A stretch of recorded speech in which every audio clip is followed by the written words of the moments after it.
Na verdade, eu estava relatando que após aquela batida na montanha, no Pico da Neblina, Serra do Imeri, divisa com Amazonas e Venezuela, nós saímos de um grande vale e com apenas 14 minutos de voo, não conseguindo o avião ascender acima da montanha, lugar mais baixo, nós batemos a uma velocidade aproximada de 200 km por hora.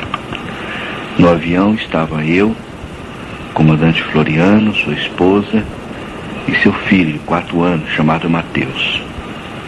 Estava também meu filho, uma moça chamada Maria e um rapaz que trabalhavam na nossa equipe. O irmão está lembrado que houve uma explosão no ar, uma primeira explosão.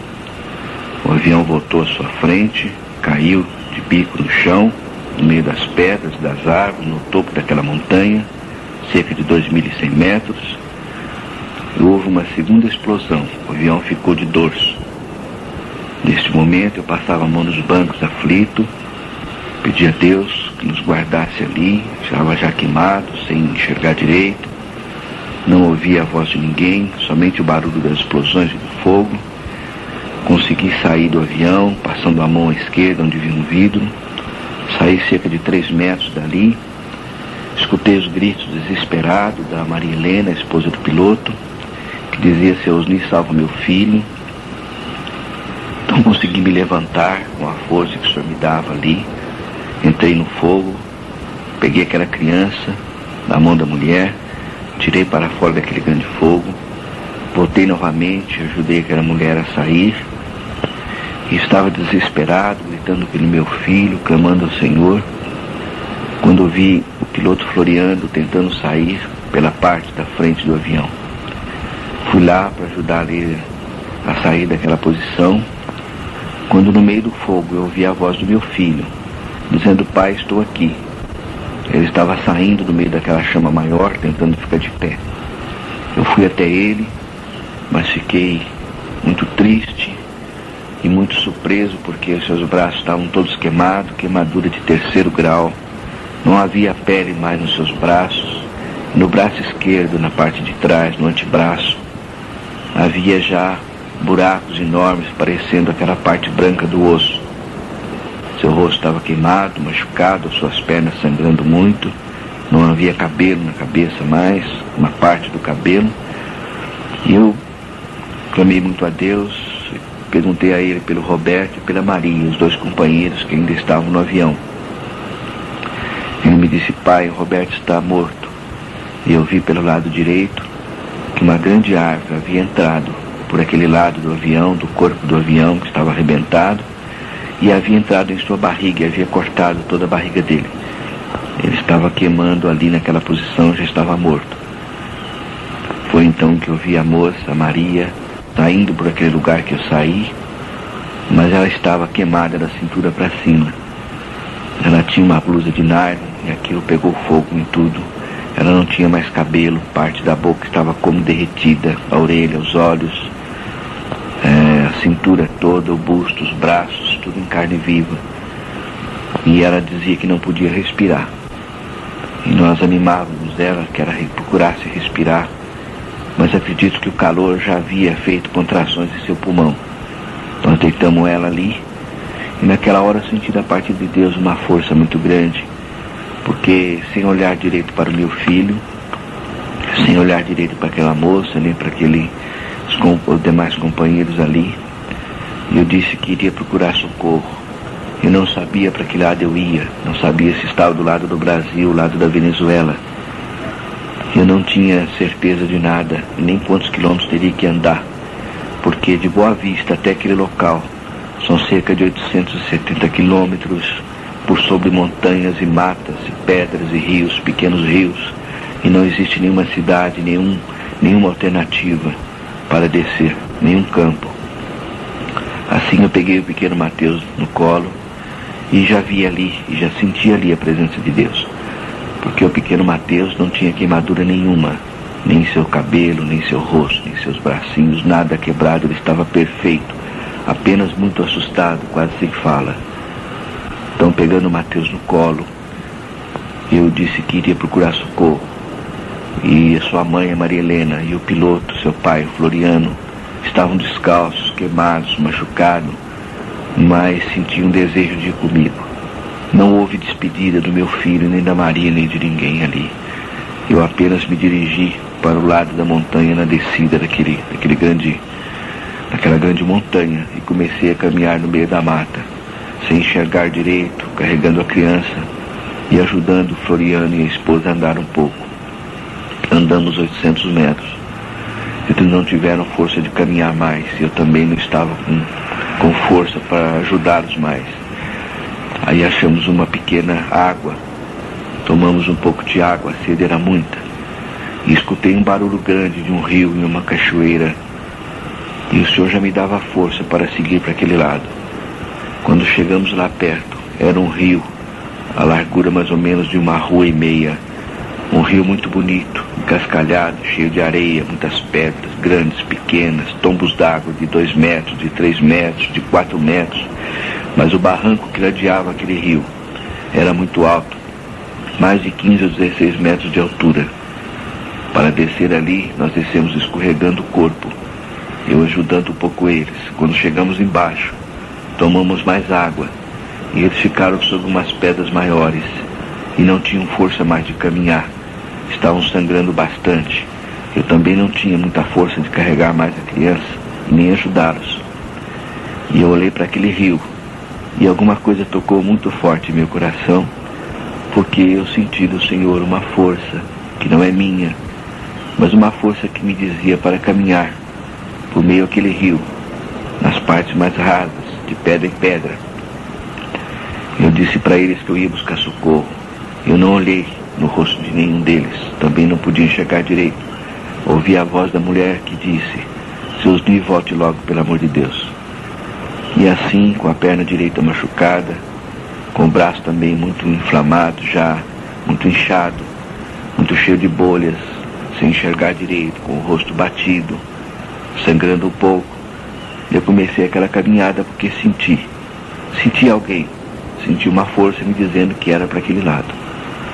Caminhei naquela hora, que eram 2 horas da tarde do dia 13 de março de 89.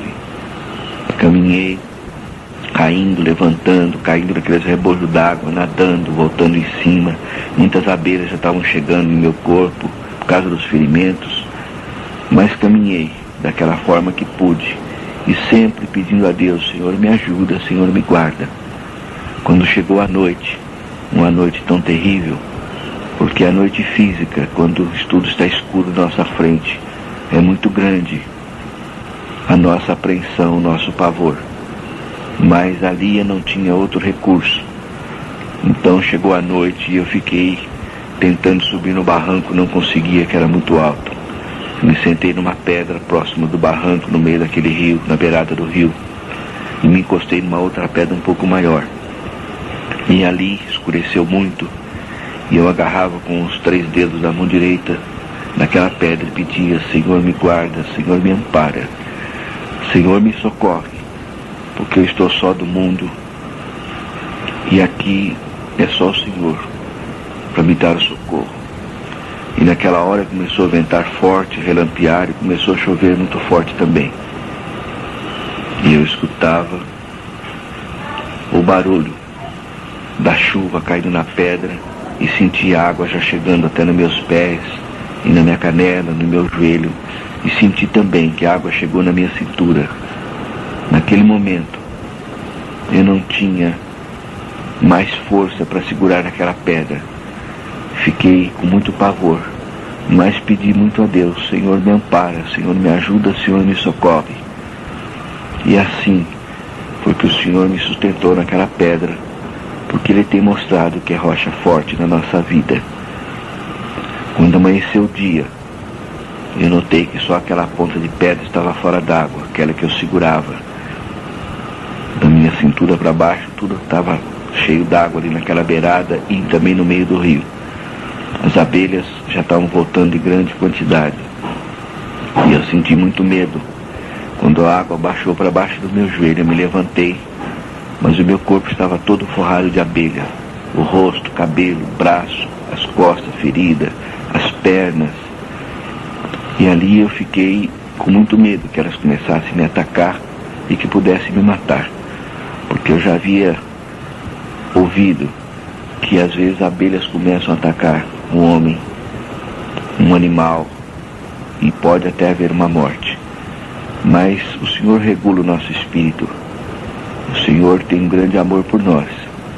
Quando Ele percebe que a nossa fraqueza é muito grande, então Ele nos mostra o porquê e como nos ajuda. Aquelas varejeiras, aquelas moscas verdes, grandes, vinham 2, 3, rodavam em volta do meu corpo, procuravam um lugar para sentar no ferimento, para deixar a sua larva, que fatalmente dentro de 2 ou 3 horas já seriam naqueles vermes que começariam a comer a carne e entrar pelo meu corpo. Mas o Senhor não permitiu isso, porque o Senhor mandou as abelhas, e as abelhas foram minhas companheiras. Elas fizeram um escudo no meu corpo todo. Irmão, eu comecei a andar com aquelas abelhas, comecei a caminhar de novo, caindo, levantando, caindo daqueles rebojos, e aquelas abelhas não me largavam um só momento, em grande quantidade, mas eu não sofri nenhuma picada delas, nenhuma sequer pequena que fosse. Assim eu compreendi, porque o Senhor me mostrou que aquelas abelhas eram uma bênção de Deus, porque Deus dá a ordem e tudo obedece. E foi nesse momento, irmãos, que eu tive que me sentar. Mas vou continuar a relatar ao irmão o que aconteceu. Eu continuei a andar naquela terça-feira, já era o 2º dia. Minha situação física era muito difícil. Eu não enxergava quase nada, muitas vezes ia dar um passo numa pedra, e não era pedra, era pau, por sobre a água, e eu caía naquela profundidade, voltava nadando, as abelhas voltavam.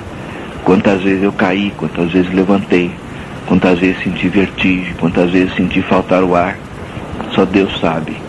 E como eu caminhei também.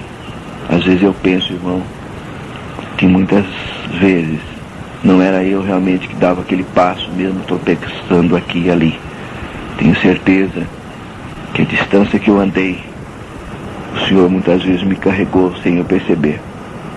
Quando chegou terça-feira à noite, eu já não aguentava mais, estava muito cansado, estava deprimido, sentia muito tremor, já havia muita inflamação e já estava escurecendo naquela terça-feira. A noite chegou muito escura, não havia chuva e eu fiquei perto de umas pedras na beira do rio. Havia até uma cobertura, mas eu não senti paz ali. Eu voltei para o rio senti que já estava enchendo, porque devia estar chovendo na cabeceira. Eu então fiz um esforço, subi cerca de 2 metros naquele barranco. Eu pretendia ficar engarranchado naquelas árvores, para que não caísse de volta no rio. E consequentemente, à noite, não sabia se a água poderia me levar. Eu olhei, havia pedra na esquerda, havia mais em cima algumas pedras, havia aqueles carreadores, aqueles vieiros de anta, que são profundos, que eu conheço.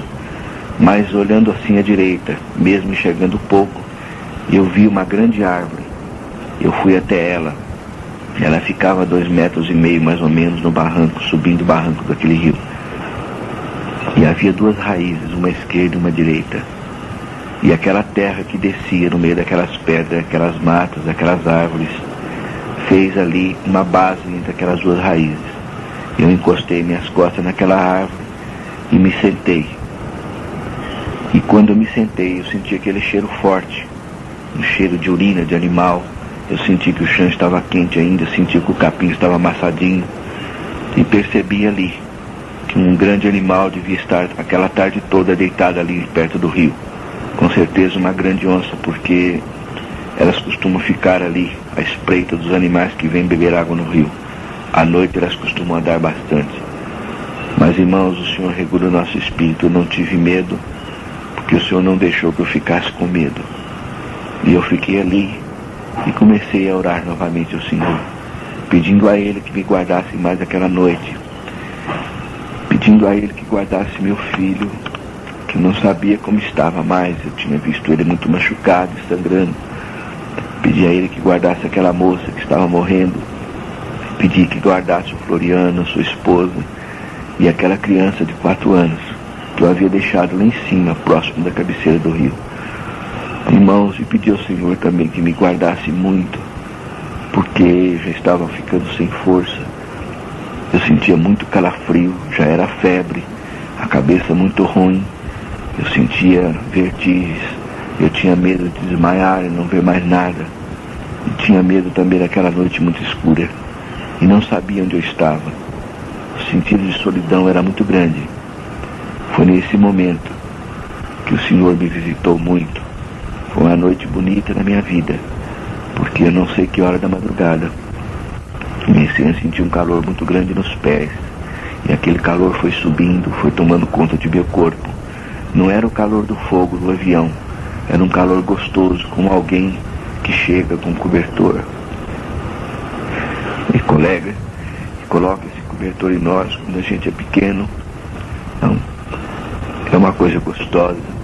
Nós sentimos um abraço diferente, um abraço de pai. E eu estava sentindo naquele momento, era isso. Era alguém me confortando muito. E o sentido da solidão foi embora. Eu senti que havia alguém do meu lado. E eu não vi, mas eu senti que havia um anjo do Senhor ao meu lado. E senti um grande abraço do Senhor ali. Estava tudo tão gostoso, muito gostoso. Eu senti a minha cabeça leve, as dores foram embora. Eu não sentia dor nenhuma mais. Eu agradeci muito a Deus, mas eu pensei que estava morrendo. Eu senti que estava me faltando a força, eu estava sumindo. Então naquela hora clamei muito a Deus que tivesse misericórdia de mim. E nessa hora que eu clamava, eu comecei a escutar a voz do meu lado direito, porque eu virava para a direita e sentia mais calor. E aquela voz foi falando comigo, falando, eu procurava entender. E quando passaram alguns momentos, aquela voz foi bem clara no meu ouvido e disse: dorme em paz que você está guardado. Dorme em paz que você está guardado. E nessa hora então, eu agradeci muito a Deus. E eu dormi, acordei 3 vezes naquela madrugada, ouvindo aquela voz falando comigo. Eu conversei muitas coisas que eu não me lembro, só de algumas palavras que eu me lembro. Eu pedi em determinado momento para puxar a minha perna, que estava doendo muito, que eu havia acordado com o corpo, com a perna esquerda um pouco gelada. E aquela voz me disse: pode puxar a perna. E eu puxei a perna e senti logo um calor e consegui dormir de novo. Quando amanheceu o dia, clareou tudo, eu acordei e eu não queria sair daquele lugar, porque aquele lugar era muito gostoso. Realmente nunca passei uma noite tão gostosa e tão bem guardado como naquela distância, naquela mata. Foram as orações dos santos que são erguidos na congregação de segunda a domingo, que pede pelos irmãos do ministério que estão em viagem e pede pelos servos de Deus que também estão em aflição. Eu tenho certeza que o coração dos santos me alcançou naquela noite, embora a minha fé é muito pequena e a minha oração também muito pequena para chegar ao trono de Deus, mas com sua mão poderosa ele me alcançou com a sua mão e me abraçou naquela noite e colocou um anjo do meu lado, um anjo que eu sentia e que tem me acompanhado na minha vida. Foi preciso uma noite muito escura, um sofrimento muito grande, para que realmente eu enxergasse o Senhor, para que eu o sentisse na minha vida e para que eu sentisse aquela segurança do anjo consolador que chega até nós na hora da aflição.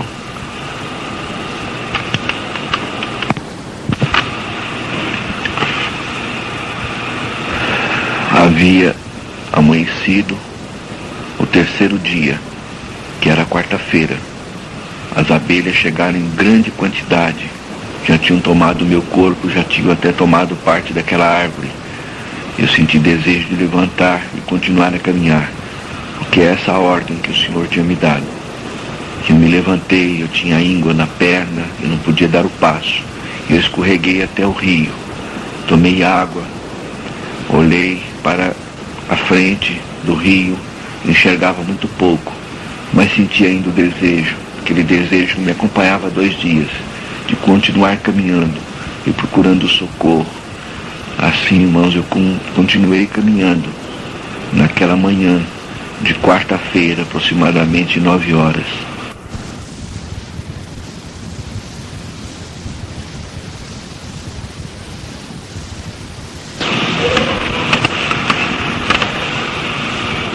Era manhã de quarta-feira. Esse dia, nesta manhã, estava com íngua muito forte na perna e muito debilitado fisicamente. Já não comia há 3 dias, estava muito fraco e eu mal podia dar o passo.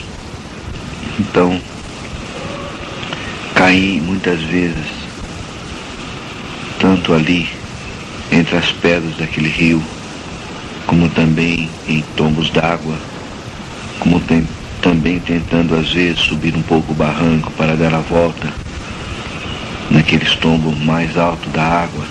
Eram pequenas cachoeiras, havia lugares muito difíceis de passar. Uma das vezes eu tive que agarrar num galho, num pedaço do galho de uma árvore, para poder passar entre uma pedra e outra, porque pelo rio havia um tombo d'água de mais de 4 metros.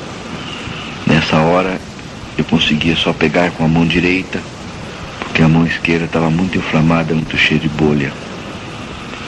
Mas eu não me consegui sustentar só com a mão direita, e com a esquerda eu tive que agarrar também. E aquelas bolhas rebentaram e queimaram muito meu braço, e eu senti muita dor, quase desmaiei de dor.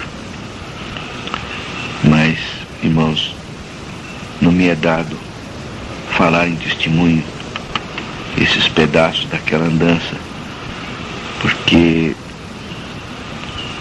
com pouco entendimento que temos, mas a prudência nos diz para evitar de falar dessas coisas, para que criaturas que porventura estejam congregando conosco pensem que nós estamos fazendo um sensacionalismo. Mas Deus sabe que tudo que o Senhor nos dá força de contar em testemunho é conferido por Ele, e seu Espírito Santo é que nos anima e conforta para relembrarmos esses momentos difíceis e contá-los aos nossos irmãos. E eu caminhei aquela quarta-feira, o 3º dia, com dificuldade muito grande. Se fosse relatar tudo, ficaria muito tempo. Mas já estava chegando novamente à tarde. A minha vista estava muito ruim. Eu não conseguia mais distinguir as pedras da madeira. Não conseguia olhar mais a profundidade das águas e muitas vezes caí naqueles buracos da água sem poder saber a profundidade. A aflição era grande. Eu nadava até as pedras e me agarrava com o braço direito. Ficava momentos ali descansando até recuperar a força, conseguir subir na pedra e conseguir novamente dar aqueles passos. Mais uma coisa o Senhor me mostrou, é que a fé, a esperança e a coragem andam juntas e que a força é do Senhor. E me mostrou também que o Senhor permite, muitas vezes, que uma prova dessa, uma prova física, uma prova também espiritual, que nós fiquemos debilitados, sem poder caminhar, sem andar, machucado, queimado, sem enxergar quase, mas Ele não permite que a força de buscar a Ele em oração, de clamar a Ele, de pedir a sua misericórdia, Ele não permite que essa força vá embora. Essa força aumenta cada vez mais, aumenta muito, e nossa fé é renovada passo a passo. E quando eu dobrava o joelho e pedia em oração ao Senhor, eu me sentia também caminhando de joelhos dobrados nessa fé, não fazendo penitência como as criaturas fazem, mas caminhando por fé, de joelhos dobrados em oração, pedindo ao Senhor que desse força e que me salvasse naquela aflição. Eram 4:30 da tarde e eu já não conseguia dar um passo mais. Eu já não conseguia enxergar mais nada. Já me faltava muitas vezes o fôlego e já as vertigens eram mais constantes. Eu já estava a ponto de desmaiar mais profundamente. Eu sentia isso. Então, naquela hora que estava começando a cair o sol, que eu sabia que mais uma noite ia chegar, eu dobrei novamente o meu joelho. Ali no meio daquele rio havia uma areia, havia umas ramagens, e eu então dobrei o joelho e olhei para o céu, e entre aquelas águas que fechavam lá em cima eu ainda vi que estava um pouco claro, e eu pedi muito ao Senhor. Eu agradeci muito pela minha vida, por estar há 22 anos já nessa graça. Agradeci pela minha família, pela minha esposa, pelos meus filhos. Agradeci por essa grande família do Senhor, que muito nos tem animado, que muito nos tem ensinado, que só o amor conforta, que só o amor dá força, e que este grande amor que nós temos nesta grande família do Senhor é o amor que nós compreendemos, porque ele vem de nosso Senhor Jesus. Eu pedi muito, foi uma oração muito longa, porque eu agradeci muito a Deus. E quando eu estava agradecendo cada vez mais, e pedindo também pelo meu filho, por aquela moça, por aquele casal, por aquela criança, e pedindo pela minha esposa que estava em Uberlândia, e pelo meu filho mais novo, que o Senhor levasse conforto a eles. Quando eu estava pedindo isso, o Senhor me mostrou que eu voltaria ainda para agradecer a Ele diante do seu povo e para contar a toda criatura que quisesse ouvir o testemunho, esse testemunho do amor de Deus. Irmãos, eu pedi muito ao Senhor e falei: Senhor, se for da tua vontade que eu volte um dia, que eu ainda tenha vida e força para me levantar diante do teu povo, me mostra um caminho, me mostra um trilhozinho no meio da mata, mesmo que seja pequeno, mas que eu possa dar alguns passos, que eu possa caminhar ali. Se eu não tiver força para caminhar, e se eu cair, e se acabar de vez a luz do céu, e se a minha alma for recolhida, Senhor, que alguém possa me encontrar ali, e ter a certeza que o Senhor me encaminhou nesses 3 dias para um caminho certo, porque eu sentia isso. Pedi muito ao Senhor. Quando eu me levantei, eu não conseguia enxergar mais muita coisa, e eu percebi que aquele rio entrava para a esquerda, e pela primeira vez eu senti desejo de ir para o barranco e tentar subir naquele barranco um pouco e andar um pouco no meio da mata, que eu não havia feito ainda. E eu fui para aquele barranco. A dificuldade era grande, mas eu consegui subir cerca de 2 metros e pouco ainda, ou 3 metros. E eu notei que estava mais baixo. Havia um capim muito alto ali naquela margem, havia muito cipó, e eu tive dificuldade para atravessar um pouco aquele cipó. Mas, irmãos, eu não dei mais do que 15 ou 20 passos, quando eu passei do lado de lá daquele monte de cipó que estava ali caindo daquelas árvores. Eu encontrei aquele trilho que eu pedi ao Senhor lá em oração há poucos segundos ali, ajoelhado naquele rio. Encontrei aquele caminho limpo, grande, cortado a facão. Eu não podia enxergar direito, mas eu passava a mão e eu via aquele estouro de capim que haviam sido cortado a facão. Eu agradeci muito a Deus, e eu percebi que aquele caminho vinha do meio da montanha, descia, fazia uma pequena curva naquele rio, na margem daquele rio, e voltava para a montanha. E eu percebi então, isso o Senhor me mostrou naquele momento, naquela hora, que o Senhor não tarda nem falha. Dele é a hora, dele é o relógio. ele chega certo, na hora certa. E o Senhor me mostrou aquele trilho. Se eu tivesse continuado a descer o rio, quem sabe eu estaria morto e meus ossos estariam por lá. Se eu tivesse tentado subir aquele barranco antes, também provavelmente eu teria me perdido. Mas eu pedi muito a Deus em oração, pedi um trilho, e o Senhor me deu força de subir o barranco e encontrar aquele trilho no único lugar que eu poderia encontrar. Irmãos, e o Senhor, além de me mostrar aquele trilho naquele lugar, Ele marcou para mim um encontro ali, porque eu estava encostado numa pedra também próximo daquele trilho, porque não tinha mais força para caminhar. E eu escutei um barulho forte, um barulho de pisada, um barulho de mato quebrando. Eu pensei que poderia ser novamente uma onça, mas quando eu olhei para cima daquele trilho que subia a montanha, eu vi descendo uma figura. De longe eu vi um corpo vermelho de um homem descendo, e notei que era um pequeno índio, e reconheci ele. Ele chama Tito. Havia sido nosso guia naqueles 10 meses de andança naquelas aldeias dos Yanomamis. Então eu gritei no dialeto dele, gritei muito alegre. Eu falei: Charame, Charame Toderri. Charame, Charame Toderri Tito. O nome dele era Tito, porque eu fiquei alegre. E isso queria dizer que eu estava alegre em vê-lo, que era bom o que eu estava vendo. E ele escutou aquele grito na língua dele. E ele desceu correndo, chorando, e me reconheceu. E ele gritava: Tuxaua, Tuxaua, Charame. E ele veio até mim correndo e me abraçou muito.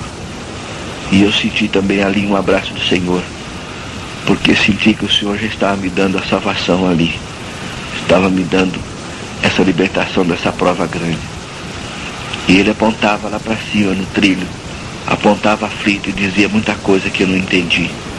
E quando eu olhei, eu percebi que estava descendo um homem chamado João. E ele também nos viu e desceu correndo, chorando, e me abraçou muito e dizia: Seu Osni, pensamos que o senhor estava morto. Eu falei: Não, João, eu nunca tive tão vivo na minha vida como agora. E aflito eu perguntei a ele: Vocês encontraram um avião? Ele falou: Seu Osni, nós subimos do acidente só na terça-feira à tarde, mas segunda-feira e terça-feira choveu muito. Nós não pudemos vir na terça à tarde, viemos hoje de manhã, que é quarta-feira. Descemos em 4 homens e os índios já estavam começando a fazer uma busca, uma procura nessas montanhas todas. Muitos índios Yanomamis. E hoje, quarta-feira, às 11h30 da manhã, aproximadamente, nós encontramos o que restou do avião. Queimou tudo. Encontramos o corpo do Roberto queimado dentro do avião, dentro das latas do avião. Encontramos o corpo da Maria, que estava morta fora do avião. Não vimos mais ninguém. Do jeito que estava tudo arrebentado, nós pensamos que vocês estavam todos também arrebentados, pedaços pela mata. E começamos a procurar. E foi o Tito também, este índiozinho Yanomami, que escutou alguns gritos e foi até onde havia o grito. Chegando lá, encontrou seu filho, o Wagner. O Wagner estava encostado numa árvore com os 2 braços levantados, porque ainda estava muito ruim, estava muito inchado o seu braço, estava com gangrena e as pernas dele estavam duras. E ele relatou que havia ficado ao lado daquela moça na segunda-feira, às 2 horas da tarde, na hora do acidente, que havia ficado ali e que a moça estava muito ruim, conversou algumas coisas com ele e que ela desmaiou 2 vezes. Na terceira vez que ela desmaiou, ela não voltou mais, ela morreu. E ele ficou meio desesperado. E ele saiu em busca d'água, pensando que ela podia estar desacordada. Ele não conseguia andar, ele tentava ficar de pé e caía. Mas ele conseguiu se arrastar uns 200 metros, depois não conseguiu mais. E começou a chover muito, que era segunda-feira, à tardinha. Então ele se encostou naquela árvore, passou aquela noite lá, de segunda para terça, debaixo daquela chuva. E passou o dia de terça-feira também sem poder sair, porque as suas pernas estavam endurecidas. E passou terça-feira para quarta, outra noite. E só na quarta-feira, hoje, às 11 e pouco, que nós encontramos ele. E ele está numa rede, nós colocamos uma rede, estamos fazendo uma limpeza. E eu vou descendo lá para a aldeia, onde tem um rádiozinho fonia que nós trouxemos, para pedir um helicóptero que venha buscar ele, porque daqui lá, da onde o senhor está até o avião, são 43 quilômetros. Então eu compreendi, irmãos, que o senhor me havia carregado em seus braços 43 quilômetros naqueles 3 dias. Eu andei ainda com a ajuda deles mais 8 quilômetros até chegar na aldeia. Chegando na aldeia, eu reuni aqueles índios, e havia lá também uma enfermeira e uma médica que eles haviam trazido. E eu falei para aqueles índios, apontando o rio, que eu havia deixado Floriano, a esposa dele e a criança, lá em cima, próximo da cabeceira do rio, e que eles deviam procurar eles ainda naquela noite, de quarta para quinta-feira, que eles levassem espingarda e dessem tiros no meio do rio, para que o Floriano, a sua esposa, pudesse escutar e pudesse se animar. E eles fizeram isso. E só no outro dia, na quinta-feira, mais ou menos 9 horas da manhã, encontraram o piloto Floriano, a sua esposa e a criança, o pequeno Mateus. Encontraram com vida, mas muito machucado, sangrando muito ainda e muito fraco. Eles não conseguiam andar. Então os índios Yanomamis colocaram eles na rede e trouxeram daquela distância até na aldeia carregado em rede. Só o meu filho não pôde sair na rede porque ele estava mais distante ainda. Meu filho ainda ficou naquela quinta-feira, ainda dormiu de quinta para sexta-feira lá no meio da mata. Quando foi na sexta-feira, o senhor preparou um helicóptero particular, não sabia de quem era, para vir buscá-lo. No meio do caminho, deu uma pane no helicóptero, o helicóptero caiu também no rio. Não houve morte, mas o helicóptero quebrou muito. O senhor preparou um outro helicóptero, que eu não sei também de quem é. E esse helicóptero, então, mesmo sabendo do acidente, veio em socorro do meu filho e retirou meu filho na sexta-feira, às 2:30 da tarde daquele local, e tirou também o corpo da Maria e do Roberto. E assim eles foram transportados até aquela pista de pouso pequena, a única que tem naquela região. E dali, eu, o Floriano, a Maria Helena, o seu filho Mateus e o Wagner fomos transportados para Boa Vista. Lá ficamos numa clínica. A minha esposa estava em Uberlândia, ficou sabendo do acidente na quarta-feira à tarde ou quinta-feira de manhã. Foi na quinta-feira de manhã. E o senhor deu força a ela para congregar ainda aqui em Uberlândia, no Jaraguá. E levantando, ela agradeceu a Deus, pedindo a Ele que desse força para enfrentar aquilo que teria que vir. Pediu oração da Irmandade, mas disse a Irmandade que sentia da parte do Senhor que uma grande obra seria feita na nossa família. Ela pegou o avião na sexta-feira às 11 horas da manhã em Uberlândia. Chegou em Manaus às 11 horas e ainda foi para Boa Vista, chegando em Boa Vista, Roraima, aproximadamente 00:30. Foi para a clínica onde nós estávamos internados, numa UTI. Não havia possibilidade de entrar pessoas no quarto, somente com aquelas vestimentas próprias. E eu não estava enxergando direito, eu já havia voltado da cirurgia, já não estava mais anestesiado. Mas o meu filho ainda estava anestesiado, porque a sua cirurgia foi muito longa. E quando a porta abriu, que entrou a minha esposa, o meu filho, vestido com aquela roupa, eu compreendi que era eles. Eu quis chorar. Minha esposa disse: não chore não, porque hoje é alegria. E ela me confortou muito. Ela não podia colocar a mão em mim, não tinha lugar para colocar a mão. A gente estava muito feio, muito queimado, muito machucado, mas ela ainda conseguiu chegar bem perto de mim. Depois de uns momentos, e disse para mim: sentiu esse chacoalhão que o Senhor lhe deu. E eu compreendi que não estava na distância daquelas matas, naquele trabalho, fazendo a vontade de Deus. O médico chegou, conversou com minha esposa em particular e disse que não podia falar comigo nem com meu filho, mas que ela se preparasse, que eu estava resistindo bem, que ele não compreendia, mas que eu estava resistindo muito bem. E não compreendia como eu tinha conseguido andar tanto naquele estado. Mas que o meu filho, um dos braços dele, o braço esquerdo, estava muito gangrenado. Que ele tinha feito um grande curativo, uma grande cirurgia, mas que teria que esperar 3 dias o efeito daquela cirurgia. E se não voltasse a irrigação dos vasos naquele braço, ele teria que cortar o braço dele. Minha esposa sentiu da parte do Senhor de dizer àquele médico: olha, doutor, nós servimos a um Deus vivo. Nós servimos ao médico dos médicos, aonde o Senhor colocou a sua mão para passar aquela pomada e fazer aquele curativo, aquela cirurgia. O Senhor nosso Deus também passou a mão dele. E eu tenho fé e tenho certeza que ele completa a sua obra. Não vai ser preciso de cortar o braço do Wagner. E aquele médico disse para minha esposa: minha senhora, chamando ela inclusive de mãezinha, passa essa fé para mim, que eu preciso muito dela. Minha esposa esteve aqueles 3 dias orando de dia e de noite. Quando foi no dia de tirar aquele curativo todo, ela estava dormindo num colchão ali do lado nosso, porque ela tomava muito conta de mim e do meu filho. E o médico chegou, eu estava acordado, ele disse: eu vim para fazer o curativo, vou fazer no Wagner. Aí meu filho, temendo muito as dores que iria sentir, eu disse: doutor, pode fazer. Ele disse: não, eu só faço se a mãezinha estiver aqui do meu lado, acordada.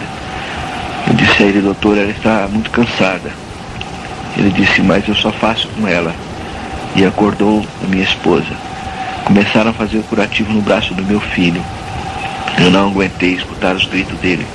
Saía muito sangue do braço e das pernas, formou aquela roda de sangue embaixo da cama dele. Eles tentaram colocar ele um pouco de pé para fazer o curativo. E eu pedi para sair do quarto.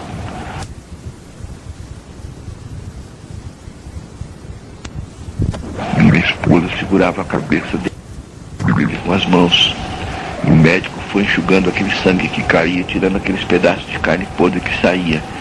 De repente o médico exclamou e deu um grito muito alto. Disse: olha, mãezinha, eu não estou entendendo isso aqui, venha ver.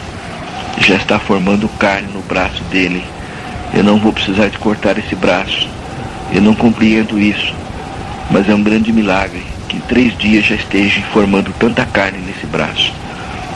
E ele trouxe muita gente para ver aquilo.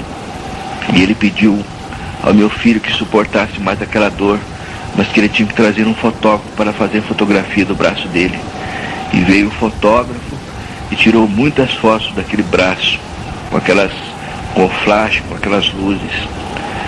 E o médico ficou alegre com aquilo e disse para minha esposa que estava vendo, estava acreditando porque estava vendo, mas que ele tinha que mostrar aquilo e provar aquilo para os outros, porque não iriam acreditar.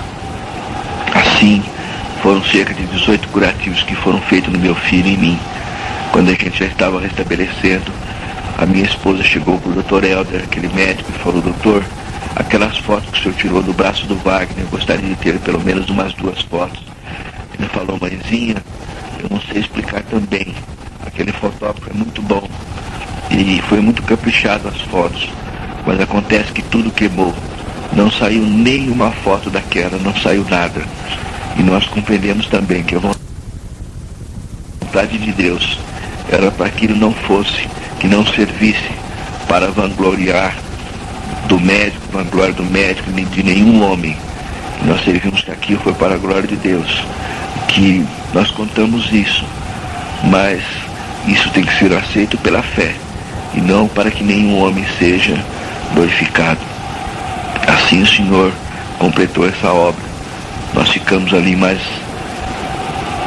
alguns dias, e quando meu filho recebeu alta, e eu também, ele veio para São Paulo completar o tratamento. A minha esposa veio para Rondônia, Porto Velho, onde nós moramos 20 anos, onde sentimos o desejo de rever alguns irmãos.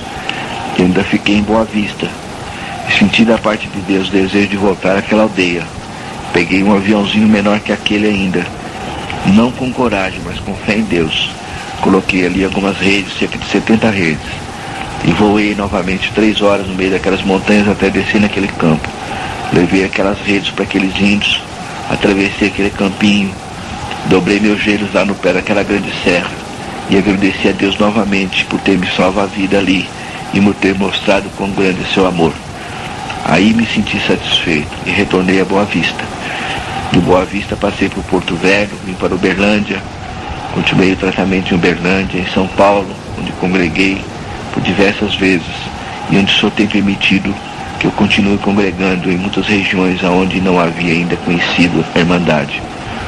No final desse mês estou retornando a Porto Velho para ver se consigo a aposentadoria compulsória, para que eu possa então ter mais tempo para continuar um outro trabalho na cidade e também para estar na casa do Senhor. E quando o Senhor der força, levantar e agradecer a Ele essa grande bênção em nossa vida.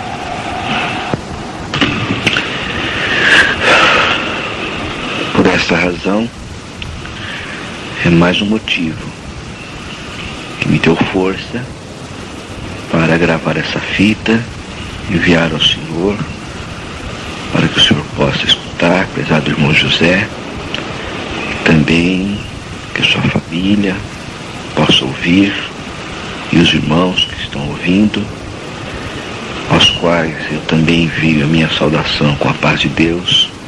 Minha esposa também envia a saudação, meu filho, e pedimos a Deus que numa oportunidade muito breve possamos estar em Franca, nos alegrando com a Irmandade, se Deus der força, e também se houver a liberdade do Espírito e também dos irmãos do ministério, que nós possamos sentir coragem e a força do Senhor de levantar e agradecer a Ele e contar a Irmandade de viva voz essa bênção em nossa vida.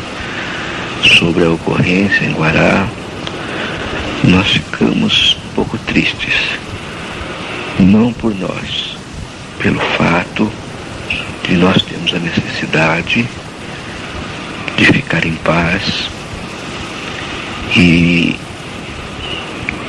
de pararmos com o nosso testemunho. Mas ficamos tristes porque a Irmandade desejava saber o que mais havia ocorrido e a apreensão foi muito grande.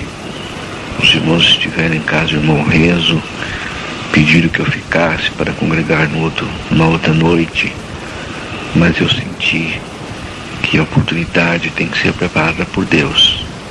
Se eu ficasse ali aqueles dias, iria parecer que eu estaria revidando o irmão do ministério ou impondo a vontade do Senhor de contar o testemunho. Então eu vou ficar em paz e quando o Senhor preparar uma oportunidade, eu retornarei lá. E se Deus me der força, então contarei novamente esse testemunho dessa bênção em minha vida. Novamente, irmão José, quero reiterar e quero mandar um abraço ao irmão, à sua família que eu não conheço. Quero mandar também um abraço aos irmãos de Franca. Quero enviar a saudação a todos com a paz de Deus. Fica no meu coração o desejo de ir até Franca e fica também no meu coração o desejo de recebê-los aqui em Uberlândia. O meu endereço é Rua Osório José da Cunha, 1864, bairro Martelena, Uberlândia, Minas Gerais. O telefone de recados é 235-9293, 235-1039, um comércio de material elétrico do meu cunhado, onde trabalha meu filho mais novo, que se chama Márcio Helder. A paz de Deus a todos.